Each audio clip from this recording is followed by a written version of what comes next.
A man who has dominated much of the early transfer talk this summer, that is Bryan Mbeumo. Will he be following Thomas Frank out of Brentford? And if so, will it be to Spurs or will it be to Manchester United? We spoke to the player yesterday and you'll have seen that with us, I'm sure. Wasn't giving too much away, was he? Let's, before we come to the Spurs angle on this, get the Manchester United perspective with you, Mark. Linked with him for some time. They've got competition from Tottenham Hotspur. How confident are they of getting their man? Well, Manchester United will be supremely confident of getting a player that they've identified as someone that can massively improve that attack at Old Trafford. We know that they're relaxed about their pursuit of Bryan Mbeumo.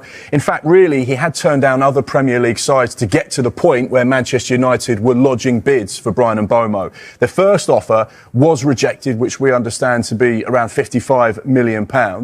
But they know that Bryan Mbeumo has effectively chosen Manchester United. Now, we say effectively, that was at the point maybe a week, 10 days ago, when there were the teams at the table and he said, right, thanks very much for everyone's interest, but I've decided to go to Manchester United. I know Michael is going to interrupt me in a minute and say, hang on a second, things have changed at one North London club in the last few days, and therefore could that change the destination of Bryan Mbeumo? He has 1 year left on his Brentford contract, but the club do have an additional year, so therefore it's effectively a 2-year deal that would get Bryan Mbeumo out of his contract. We know that there is interest, and we know that Brentford want around £60+ million for the wide man who's been there since 2019. His numbers stack up, very consistent with what he does, brilliant relationships with every single person he's been at Brentford.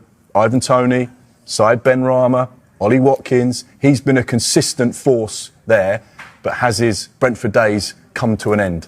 And if they have, it seems to point to Manchester United then. But, Michael, Thomas Frank's arrival at Spurs. Yeah, absolutely. I mean, there have been discussions throughout the last week to 10 days, Brentford and Tottenham Hotspur, very amicable discussions.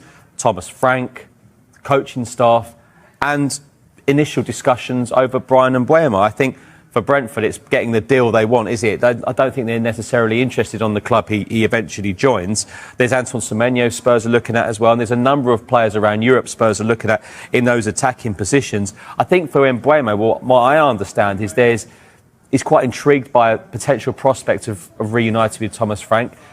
For me personally, I still think it does lean towards Manchester United. Gone are the days about they want to play in the Champions League, they want to play in Europe. It's still Manchester United at the end of the day. But what Tottenham do have on their side is one, yes, they've got Champions League football and a manager he knows ever so well in Thomas Frank. So it's very much a wait and see.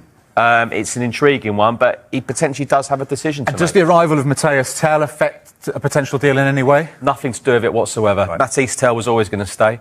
Ange Postecoglou said to me in a press conference that I've signed him for the long term. Unfortunately, Ange won't be there, but it will be Thomas Frank. But Tel's 19. He's still very young. Now, when Spurs signed Matthias Tel on loan, it was with an option to buy him permanently. Spurs have brought that fee down. That's what Spurs have done. But my understanding was it was always going to be a permanent, and also Thomas Frank has given the thumbs up on this deal. So that's an exciting one in itself. But Tottenham's transfer plans going forward have no bearing on the permanent signing of Matthias Tel. I don't want to go away too much from the agenda, but Thomas Frank's record for developing players and improving players is sensational. You know, he worked with the Denmark under-16s, at 18s. He's been around working with young players, and as obviously you just have to look at the roll call of honour of Brentford players that have all improved under him. We close here for now. This transfer update just began and is escalating. Just follow closely as the drill continues.